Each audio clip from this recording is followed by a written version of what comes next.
జై సాయి మాస్టర్. జై గురుదేవ దత్త.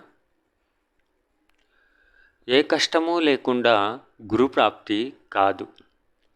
తల్లిదండ్రులను పొందవచ్చు, భార్యాబిడ్డలను పొందవచ్చు, కానీ గురు చింతన చాలా కష్టం. గురు దర్శనం ఇంకా కష్టం. గురుసేవ దుర్లభం. గురువు లభించడం చాలా కష్టం. ఆత్మబోధ చేసే గురువు లభించడం పరమ దుర్లభం.